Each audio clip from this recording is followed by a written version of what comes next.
of the United States of America, and to the republic for which it stands, one nation, under God, indivisible, with liberty and justice for all.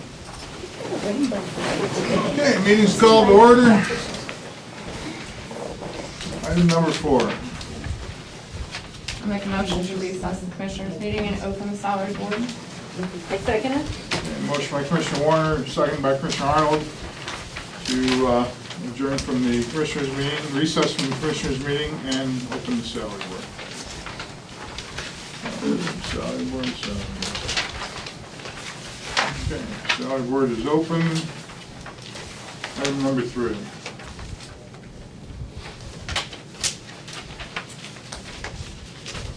Can I make a motion to approve the minutes for January 13th? Second. Motion by Commissioner Arnold, second by Treasurer Miller to approve item 3 on the agenda, the minutes of the January 13th meeting. Questions or comments? All in favor? Aye. Item number 4. Make a motion, we move on item number 4. I'll second that. No, motion by Coroner Connerton, seconded by Commissioner Warren to approve item 4, correcting administrative error in starting salary of the administrative assistant deputy coroner. Salary in said position was should have been $29,786. Questions or comments? All in favor? Aye. Any public comment on the salary board? If none, item 5. I'll make a motion to close the salary board and return to the Commissioners' meeting on 9/2. I'll second. Motion by Commissioner Warren, second by Commissioner Miller to close the salary board and reconvene the Commissioners meeting. All in favor? Aye. Back to the Commissioners meeting. Item number 5. Make a motion to approve the minutes with the correction that's listed on your agenda for the minutes of January 13th. I second that. Motion by Commissioner Warren, second by Commissioner Arnold to approve the minutes of the January 13th meeting with the so stated correction. Questions or comments? All in favor? Aye. It's okay. Item 6. Make a motion to approve item number 6 on our agenda. Second. Motion by Commissioner Arnold, second by Commissioner Warren to approve item 6 on the agenda to approve the cash disbursements, electronic payments. Questions or comments? All in favor? Aye. Okay. Item 7. Make a motion to ratify and or approve the following seminar requests listed on the agenda. I second that. Motion by Commissioner Warren, second by Commissioner Arnold to approve item 7 on the agenda, ratify, approve the seminar requests and or payments. Questions or comments? All in favor? Aye. Aye. Item number 8. I make a motion to approve item number 8 on our agenda. Second. Motion by Commissioner Arnold, second by Commissioner Warren to approve item 8 on the agenda, ratifying accept the termination of Michelle Lutz from Domestic Relations. Questions or comments? All in favor? Aye. So carried. 9. Make a motion to approve item number 9 is listed on the agenda. I second that. Motion by Commissioner Warren, second by Commissioner Arnold to approve item 9 on the agenda to ratify and acknowledge the hiring of Eric Donovan of Montrose to the open part-time position of corrections officer. Questions or comments? All in favor? Aye. Make a Betsy, motion. did you say anything? Aye. Sorry. Okay. Sorry, thank you. I'll make a motion to approve item number 10, but to acknowledge the hiring, not to ratify, because it's not effective until tomorrow. Is that correct? Correct. Is the date correct? All right. To get rid of, Okay. just to acknowledge. I second that. Okay, motion by Commissioner Warren, second by Commissioner Arnold to approve item 10 on the agenda to acknowledge the hiring of Spencer Stout of Montrose to the Children and Youth Caseworker 1. Questions or comments? All in favor? Aye. Item 11. I make a motion to approve item number 11 on our agenda. Second. I would just like to add that it was done 2 weeks ago, and it's because of changes in businesses, the names have changed. Right. Motion by Commissioner Arnold, second by Commissioner Warren to approve item 11 on the agenda The Susquehanna County Emergency Preparedness Task Force for the years 2016 and 17. And the reason why it's all restated was there was a couple changes due to people moving from businesses to businesses. Any questions or comments? All in favor? Aye. And how do these people, this is all appointed by the commissioners? How do they get on this board? This is handled through the Emergency Management Group. Paul Johnson works to try and get people from the different areas and different businesses and associations. All in favor? Aye. Aye. I make a motion to approve item number 12 on our agenda. Second. Motion by Commissioner Arnold, second by Commissioner Warren to approve item 12 on the agenda, to sign for the purchase of one low-floor bus under 30 foot and 2 MV1 vehicles and one accessible minivan for the tree hub Susquehanna County, Wyoming County Transportation. Questions or comments? Yes, Bruce. What's an MV1 vehicle? It's a little bit bigger than a toaster oven. It's like if you see the new Ford Transit vans, if you've seen those, they're like someplace between the small transit van and the big transit van. They're basically built just for hauling passengers and stuff. It's kind of just the brand that it is. Okay. And actually, we have a couple right now, and they're working really good. They handle well in the weather and conditions and everything. All in favor? Aye. Aye. I'll make a motion to approve the appointment of Ben Hoover of Springville to public director position to the Susquehanna County Conservation District. I'd like that change, please. Effective immediately to fill the open position through December 31st, 2018. And I just want to note that he has been an associate director in good standing since September 20th, 2012, which is a requirement of him being appointed by us. I second that. Yeah, motion by Commissioner Warren, second by Commissioner Arnold, approve item 13, approve the appointment of Ben Hoover of Springville as public director. Questions or comments? All in favor? Is he replacing somebody, or this is a new position, or what It's is it? a replacement. There was an open position. So who was there before? Brody Webster. All in favor? Aye. Item 14. I make a motion to approve item number 14 on our agenda. Second. Motion by Commissioner Arnold, second by Commissioner Warren to approve item 14 on the agenda, sign the print management agreement lease with Eastern Management Print Network in Endicott, New York for a term of 60 months, effective January 28th, in the amount of $130.32 per month for the Sheriff's Office. Questions or comments?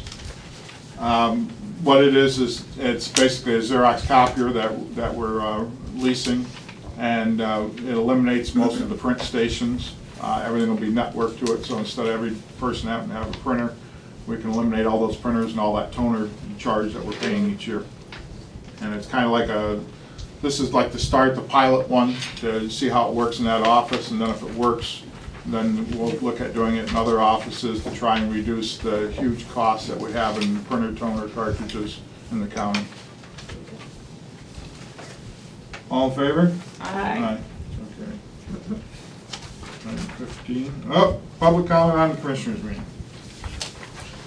Got a question on the meeting with Cooperative Extension a few weeks ago. How did that go? Went well. Cooperative Extension was here. We talked to them. They have lost right now $70 million out of their ag budget out of Harrisburg, and right now they're telling me there won't be any effect to the services and what's going on. Actually, they did mention that they're got another program they're going to try and get started up, and I can't remember it off the top of my head, to help the communities and programs for the kids. So But no cutback? no They're cutback at this Good. point. And we have told the girls in the office down there that, if they get any emails or anything stating that, they need to cut programs or they're going to cut them or something, they notify us right away so we can stay on top of it. Any other public comment? Bruce? once upon a time, when the commissioners wanted to advertise something, there was a paper of record for a job, for a posting, for anything that was happening that needed to get out there. Do we have a paper of record anymore? It depends on what it is. There's only certain things right now that require the paper record. As far as jobs within the facility, of course, being a union shop, the first thing they have to do is post it internally and give all union employees 5 days to make a decision whether they want it or not. If they do, then they, of course, they get the first option to it, and then it kind of bumps from there. Once that is done, depending on the position, if we already have and we get tons of applications weekly for employment. If we have a good pile of resumes that fit the bill, you know, the HR group and we'll go through them and sort them out to see who's qualified by the resumes and interview. If it's something that we don't have an abundance of, then, you know, it gets advertised in the paper and gets advertised on the internet. Well, that's really the nub of the issue. Once, we used to get 3 newspapers, but the Forest City News doesn't carry very much from Montrose, so we get 2 newspapers. Mm-hmm. The Transcript and the Independent. Right. And there's also the Mulligan on the weekend. And you peruse the papers, and sometimes there's nothing there where you would have the public notices for what's going on in the courtroom. There's nothing in the Transcript, there's nothing in the Independent, and lo and behold, sometimes there's something in the Mulligan. I think that, in my opinion, I think we should have a paper of record, as well as the stuff being posted on the website. Used to have that posted on the website too. There's nothing there about a paper of record. Okay. The jobs are posted. There's an employment opportunity page, which lists every job that's open, when it was posted, the job description, the salary. But it's not in the newspaper. I believe it should be in the newspaper, one of the newspapers. It always has been. I just think it's wrong, in my opinion. And there should be a place. The Transcript used to be called the paper of record for the county.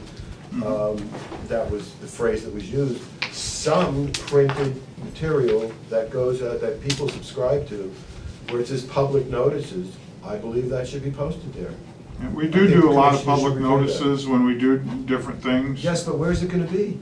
Well, it goes in the local papers. Which papers are we currently advertising? We use Times, Shamrock, Mulligan, Independent, and sometimes if we have to, we use the Press Institute. Well, I'd hardly call the Times Shamrock a local paper. Well, it's a daily paper. You know, it's a daily paper. That's one of the reasons why they use that one too. Well, I would like to recommend to the commissioners to pick 1 or 2 papers that job postings and important information would be posted in. Not everybody uses the internet, but anybody can pick up an Independent or the Transcript.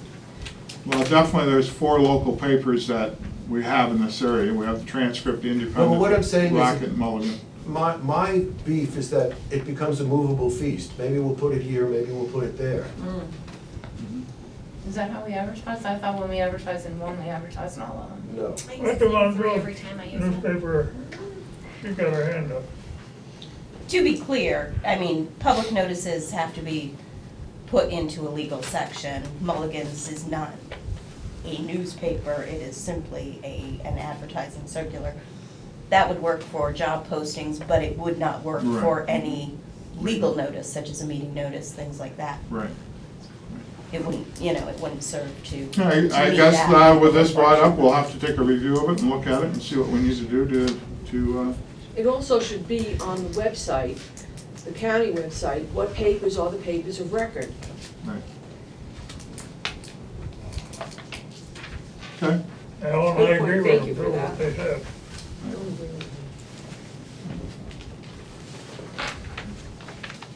Hey, Barry, you had your hand up? Yes, I wanted some clarification on the emergency task force. There's 2 people at the end that says oil and gas, Mark Sullivan, Justin Phillips. Why does it just say oil and gas? Are they with the company? What does that mean? I'd have to check with Paul on that, you know. Mark Sullivan's with Access Midstream, and... Access, wait a second, Mark Sullivan is Access Midstream? Yep, and Justin Phillips is Southwestern. It was just left off of the notes that they sent over, that's all. Southwestern. And then I had a question also, unless somebody else has. I'd like to know what's the latest, is the budget now signed and so you're getting your money? No. You're still not getting your money? Well, we're getting some money. The budget is not signed. They've Not approved signed. some of the budget. Some of the budgets they have not approved. So they're still fighting it out in Harrisburg as to what they want to do. You know, the bigger issues and concerns we have is our funding streams. Some of them are in danger because, like for instance with children and youth, because Philadelphia hasn't filed all their paperwork for their last quarter, which was the end of June of last year. It impacts the amount of funds that were used for children and youth services, which will dictate as to how much money is available the following year. So if they don't do their paperwork, it'll reduce the amount of money that's available, which will reduce the amount of money that comes out to everybody. So children and youth is having a problem getting funds, anybody else? No, that's not what I said. What I said was, the issue and concern right now is that children and youth services in Philadelphia, because they've not done their paperwork and turned it in, will have an impact on the funds that are available for the next year through children and youth services, which means there'll be less money coming from the state, and means more money will have to come from the local level. So that you're talking next year, 2017? No, I'm talking from July 1st of 2015 through June 30th of 2016. They're on a fiscal year. We're on a calendar year. And any other departments having difficulty that they're not getting funding? Well, we don't have any, you know, there is a lot of concerns still in the county. You know, if you saw what was going on with the hospitals, you know, Barnes Cason lost like $900,000 in funding that they're not getting. So there's a huge concern there. I haven't been able to get a hold of Endless Mountains yet. I've got to get a call into them to see if they've been affected. Yeah, you know, there's still programs throughout the county that, you know, have issues because the funding streams haven't been solidified or all the budget line items have been addressed in Harrisburg. So is the county still paying for like seniors' lunches and all that kind of stuff? No, actually, they've got their funding, and actually, they were sending the check back to us that we lent them and paying that back. So that is still moving forward okay. And then I was wondering, what can you say about the noise ordinance? I know I wasn't here last meeting. I heard that you're saying that we have to appeal to the DEP. So Yeah. who is to appeal to the DEP? You mean the citizens? The citizens, I mean, you can call your legislators. That would be the best thing to do, call your legislators. And, but also the citizens to call and complain. If you remember the, let me find it here again real quick here. Like which number would you call as far as DEP? Well, you call DEP headquarters in Harrisburg, Harrisburg? and you ask for the director. And the director is John Quigley? Right. And you would start with them, And ask them to add that legislation in their new regulations? right, well, it was in there and they struck it out. You know, the oil and gas industry, of course, did originally have language in there for noise ordinances, but for some strange reason, DEP's got all that language stricken out of the bill that they're working on to pass and the regulation they're working on to pass. So all that has been stricken out of it. So that it doesn't exist in there anymore. And that's in the new... DEP, and I can't remember the exact year, I don't know if it was in the 70s or 80s or 90s, but they, at that point, made the statement that they would not control noise in their department. And then, of course, when the Oil and Gas Act came out and all that started moving forward, there was movement to put verbiage in the regulation to make sure that they could take and control the noise ordinances, especially with the compressor stations and drilling. And unfortunately, that's all was stricken out and behind the scenes, I guess, and nobody actually knew about it. We were always under the impression here, as you were well aware before, we said that, well, DEP is responsible for the noise ordinance. Well, we've now find out that they're not because they've elected they don't want to do it. Now, I find that amazing when I find out that since the beginning of the impact fee, DEP gets $6 million a year to use toward regulating the oil and gas industry. They've gotten $24 million so far, and they don't want to take care of the noise ordinance. So you're saying that's from the impact fee, they're getting $6 million a year? Yeah, Why would it be the same every year? Doesn't it? because that's the way the legislators wrote the bill. It's not based on how many wells are producing, No, not they like get the county? $6 million a year. Emergency management gets $750,000. State Fire Commission gets $750,000 a year. PennDOT gets $1 million a year. The natural gas energy development, that one changes. It was nothing the first year, then it was $22.5 million, then it was $7.5 million, then it was $10 million. So they've gotten $20 million so far. But isn't that a DEP project? Gas development, or whose project is that? I'm not sure who does that. DEP itself got $24 million. And Conservation District got $22.5 million, and Fish and Boat got $4 million. And PUC got $4 million. So there's, and plus you've got, you had $308 million went into the legacy fund, which goes to all the counties. So that just didn't come back here, that went all over the state. And then the $463 million, which was supposed to come back to the counties, came back to the counties, and the rest went into the housing rehabilitation, and when that was spread across the Commonwealth to different groups.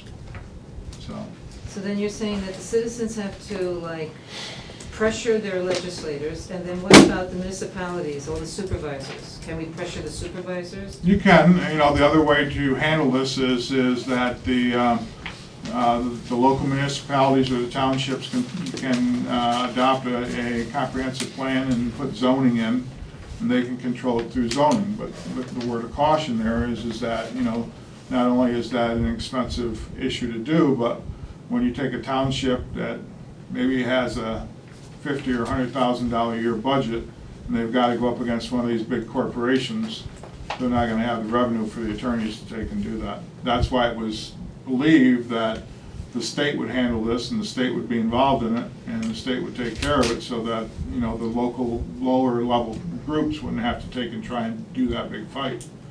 Now, that's one of the things they do out in Arkansas, is that they have a group out there that just handles all the complaints about oil and gas at the state level and takes care of it. It doesn't have to be handled at the local level.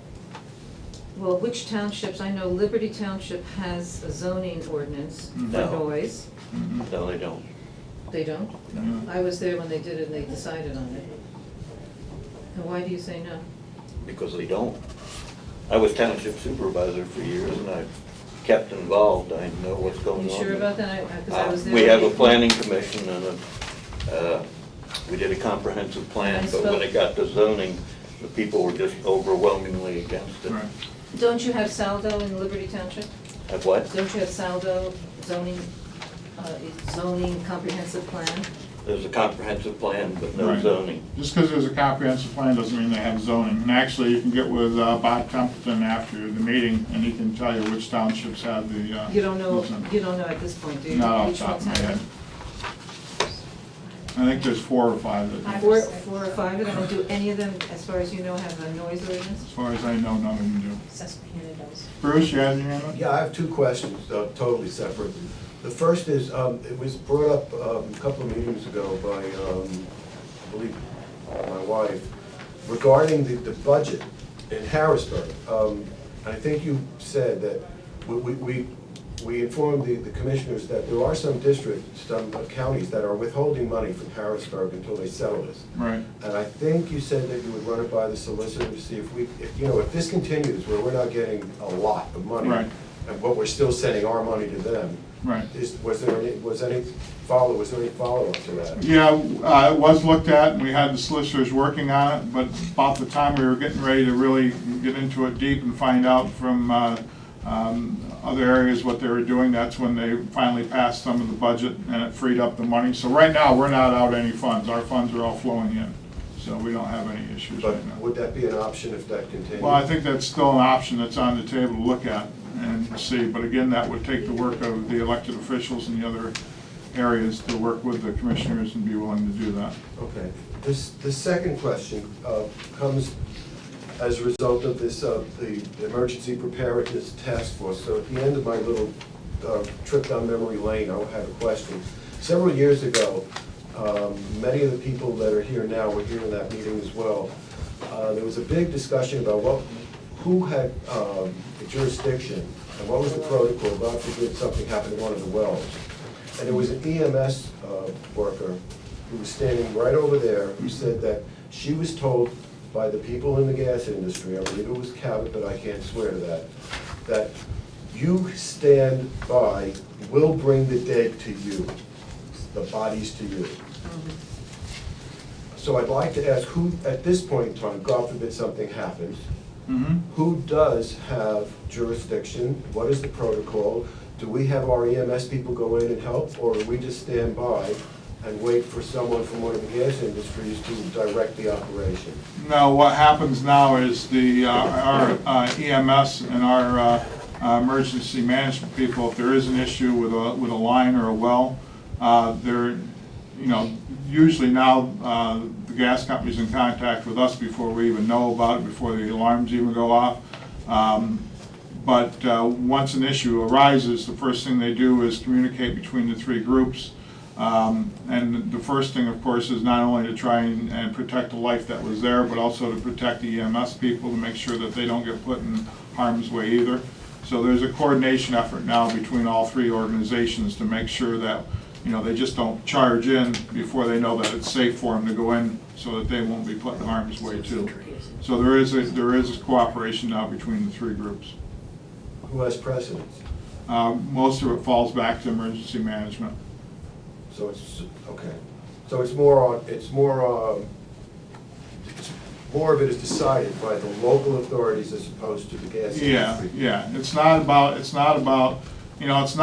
in the beginning, it was that nobody really had a lot of training and knew what was going on with the well pads and pipelines. Since then, emergency management has had some trainings with pipeline issues and with well pads to try and educate the EMS, the first responders, so they know what they're getting into.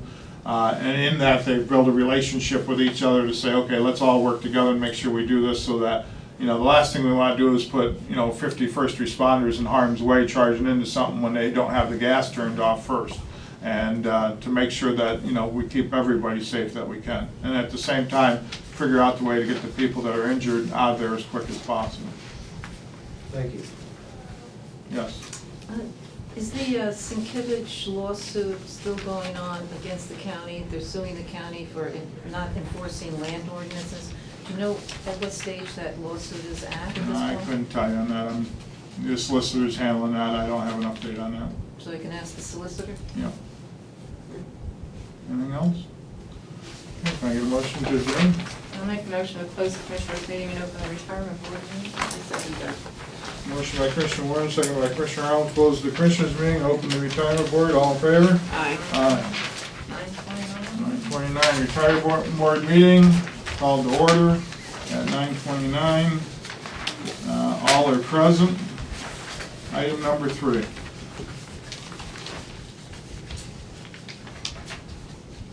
I make a motion to approve item number 3 on our addendum. Agenda, sorry. I'll second it. Okay, motion by Commissioner Arnold, second by Commissioner Warren to approve item 3, to hereby adopt and approves the amended and restated plan document effective January 1st, 2016, to be submitted to the IRS for a favorable determination letter. Questions or comments? Do you have any details you can give us publicly about that? Yes, it's the same plan that we always have to be in compliance with the Internal Revenue System. We have to file our retirement plan with what the plan is, and for their approval. We do this every 3 years, I think it was, or every 4 years. and they've always approved it, it's not been a problem. And actually, I think this is the last time we have to do it, they're changing all the requirements again. So it's just IRS paperwork that's gotta be done. If you don't do it, you get fined. If you know, and it's just filing the plan saying this is our plan, so.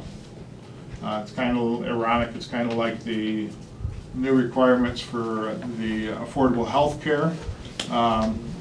We have to file paperwork now with the Internal Revenue Service by the end of March, and if we don't file it, it's a $3 million fine. Well, So, yeah, so we have to, and because of that, that will require a person, and if you notice, we have more people now, because that will take a person at least 25% of their day, every day now for a year, and all of their time for the first 3 months of the year, just to do that paperwork. have you found that the affordable health plan has been changing, like every 6 months, every so many months, new requirements or new whatever? No, what they do though, they do, you know, like the Cadillac tax, they've kind of slowed that up again as to when they're gonna start charging for that.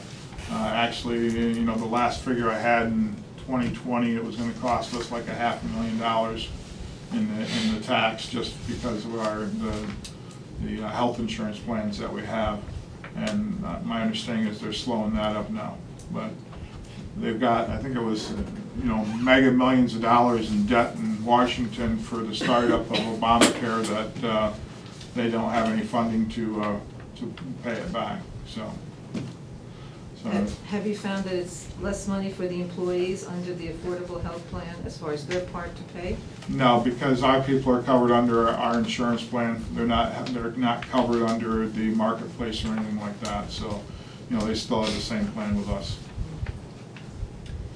Okay, any public comment on the retirement board? Okay. Make a motion to have the chief clerk read back the minutes of the meeting for approval. I second that. Motion by Commissioner Warren, second by Commissioner Arnold, to have the chief clerk read by the minutes for the approval. All in favor? Aye. 5.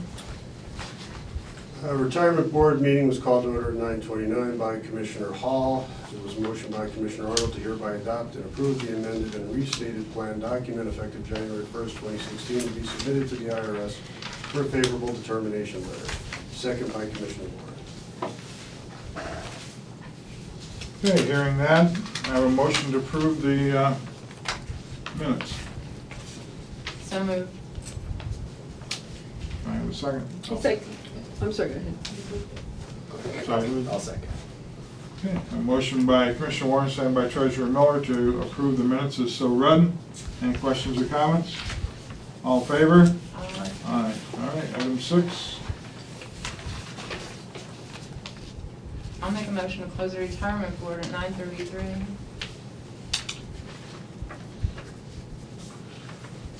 Second that. Motion by Commissioner Warren, second by Commissioner Arnold to close the retirement board at 9:33. All in favor? Aye. So carried. Meeting is done. Thank everybody for coming.